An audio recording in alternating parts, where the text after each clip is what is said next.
Quite rarely does a new idea like this succeed. But again, for it to be done in this level, the director should be a master at their work. In all honesty though, I don't really like superhero movies, especially the recent popular ones. It's not that they're bad, they are good to some extent, but they usually dump a lot of money on CG and that's about it. No different lighting, no mood, no unique nature, and rarely anything new. It's stagnant and boring.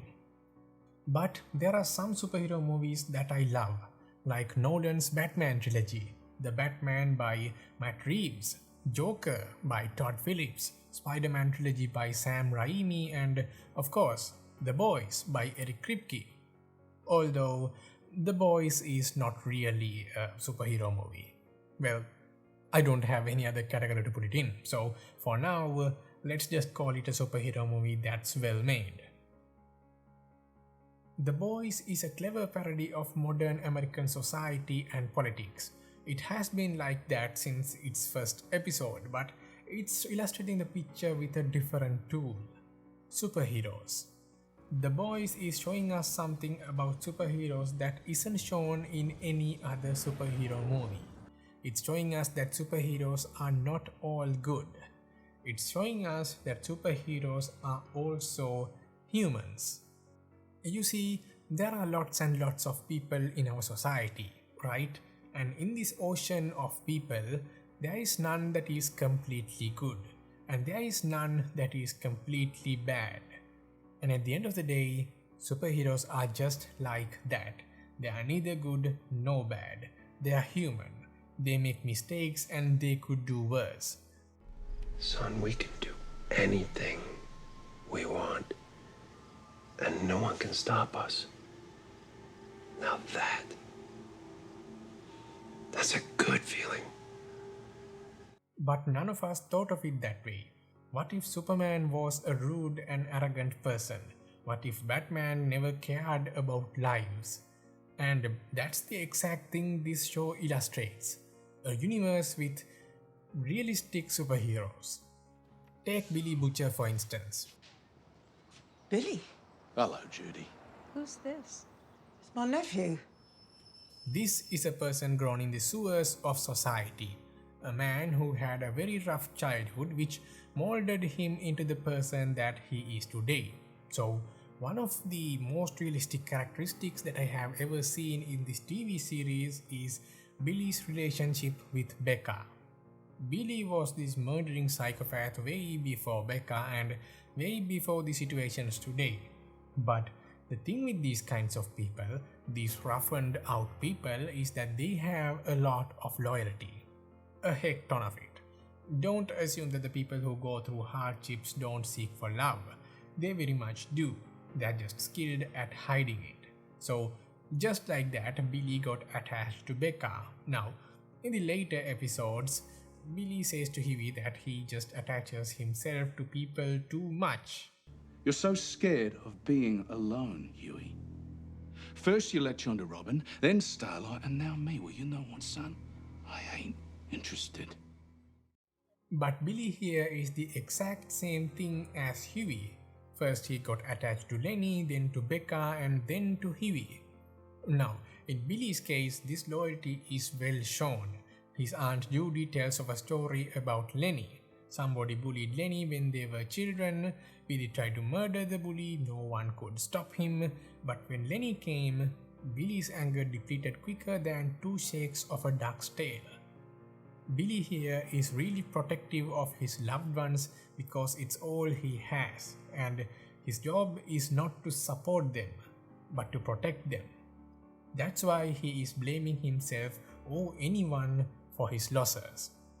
Unfortunately, Billy here has a lot of raging anger inside him, just like his father, and his loved ones are the only thing that's holding him. As soon as the lid flips open, hell breaks loose. And you got to admit, that's a very good superhero, and it gives a certain depth to a character, a certain depth that's missing in mainstream movies. And before I talk about the others in this series, I just want you to know this. There are no weak links when it comes to characters in this show. Every one of them is carved out finely. That's how good this show is. Even the antagonists in the story have a silver lining to them. Homeland.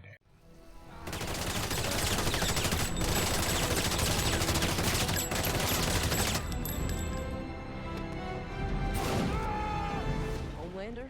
The villain of this whole series is an example of what I said. He's not just a villainified Superman, he's much more than that. And honestly, Homelander's character is better made than Superman's. Basically, his backstory is the reverse of Superman's, but Homelander's childhood was ruined in a very different way, much more than we could think. Remember the part where he talks to himself? He uses the word bad room. When we were kids, alone in the bedroom, I got us through it, right? You do know what room he's talking about, right? It's that room. And this should be very clear to you. Bad room isn't a name given by an adult. It's a name given by a child. And this is how deep cut his wounds are. Sure, Butcher had a tragic story and Frenchie Mother's Milk also had tragic stories. But this is worse than any of those. Imagine being born and trapped in a white room for decades. Imagine not having a hint of a family. And imagine having no one to relate to. At this point, even if you got a family, you know nothing about it. The concept of a family is not understood by Homelander. It's so foreign to him that he killed his best mate just because of a secret. And that's how it is. He is so broken that he reaches for strangers to be loved. And it's very clear whose fault this is. Compound V gave Homelander and Soldier Boy the same powers. So, do you mind telling us what we're walking into here? All you gotta know is, if he tries to make eye contact with you, close your eyes. While Homelander hates his human part, Soldier Boy embraces it.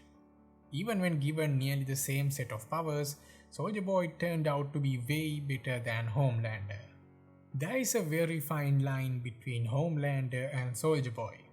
Soldier Boy wears normal clothes, he eats and drinks, he has regrets about his life, and he even has bad takes, just like normal humans. That doesn't mean those two very powerful superheroes don't have similarities. They very much do.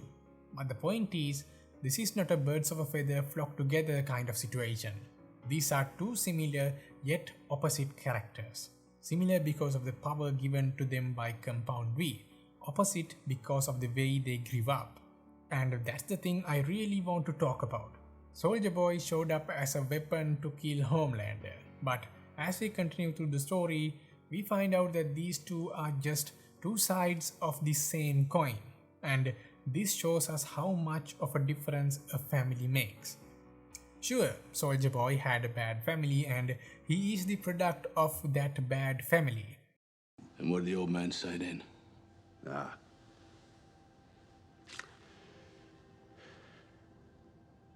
He said I took a shortcut. That a real man wouldn't have cheated. Even then, he is way better than the dude who had no family. And that's the sole purpose of Soldier Boy. He was not just there to make Homelander feel scared. He was there to show what could have been if Ward didn't leech the family out of a human. And that's the reason why Huey is there too. You interested in nanny cam? Because we're actually running a special on that. It's a pretty popular bear. There's cameras in the eyes. Tell me, how many nannies shake their babies? He's there to be compared with Butcher. I know, those two are quite different, but look at their history. Both had bad lives to begin with, and at the peak happiness of their lives, they were stripped of it. Both of them had miserable lives, but look at how both of them deal with it. One goes on the path for revenge and the other goes on the path of acceptance. Obviously, this is something that they got from their fathers and family. Nothing too special, it's just the same thing as of Homelander and Soldier Boy. And this is the depth that you'd feel if you skim through the show. It's a bunch of messed up people messing each other up. But there is a hidden depth to this show. It's not actually hidden, it's thrown into the crust of the show and most of the viewers tend to shrug it off. So even if they don't hide it, they make it so that you'll ignore it. Now, this whole cycle of hate is going around from here to there because of one reason. What? A mega corporation that has their tentacles in every nook and cranny that you can ever think of. Glasses, toys, streaming platforms, and even humans. What ruined the life of Billy, Huey, MM, Starlight, Homelander, Maeve, Kimiko, and many more? I mean like millions of people. And even then, they could skedaddle away from their human rights violations and nobody bats an eye. That's the reality. What has directly or indirectly ruined the lives of everybody in this show. But even then, what can manipulate them into fighting each other? That's the truth that most people won't see. It's not a political show. It just makes fun of politics. It makes fun of politics because politics are distractions. Distractions that makes it easy for a corrupted mega corporation like Vought to thrive.